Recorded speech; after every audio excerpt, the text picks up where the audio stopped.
નમસ્કાર ખેડૂત મિત્રો, સ્વાગત છે તમારું કૃષિ જાણકારી યુટ્યુબ ચેનલમાં। તો મિત્રો, હવે જીરુના ભાવમાં વધારો જોવા મળશે કે નહીં તેના વિશે આ વિડીયો અંદર આપણે જાણીશું। તો વિડીયોને અંત સુધી જોતા રહેજો અને હજી સુધી કૃષિ જાણકારી યુટ્યુબ ચેનલને સબસ્ક્રાઇબ ના કરી હોય તો સબસ્ક્રાઇબ કરી લેજો અને બાજુમાં આપેલ બેલ આઇકનને પણ દબાવી દેજો, જેથી કરીને તમને દરરોજના તાજા બજાર ભાવ અને તેના વિશેની માહિતી મળતી રહે। છેલ્લા એક સપ્તાહમાં જીરાના ભાવમાં પ્રતિ મણ ₹150 સુધીનો ઘટાડો નોંધાયો છે, જેની અસરથી જીરાના સરેરાશ ભાવ ₹4,500ની સપાટીએ પહોંચી ગયા છે। જીરાના માર્ચ વાયદામાં ₹22,400ની સપાટીથી નીચે વેપાર થતો જોવા મળ્યો છે।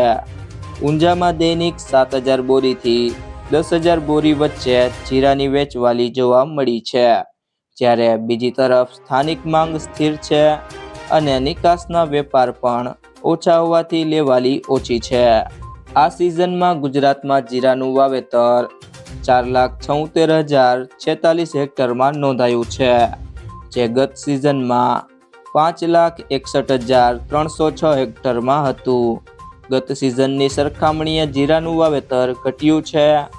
જો કે છેલ્લા 3 વર્ષની સરેરાશ કાઢીએ તો જીરાનું વાવેતર 24% જેટલું વધ્યું છે। ગત સિઝનમાં ₹12,000 જેટલા ઊંચા ભાવ હોવાથી જીરાનું વાવેતર ઐતિહાસિક 5.5 લાખ હેક્ટરને પણ પાર પહોંચ્યું હતું। બાકી ગુજરાતમાં સરેરાશ 4 લાખ હેક્ટર આસપાસ જ જીરાનું વાવેતર થાય છે। જો મિત્રો તમને આ વિડીયો પસંદ આવ્યો હોય તો વિડીયોને લાઈક કરી દેજો, તમારા મિત્રો સાથે શેર કરી દેજો અને ચેનલને હજી સુધી સબસ્ક્રાઇબ ના કરી હોય તો સબસ્ક્રાઇબ કરી લેજો।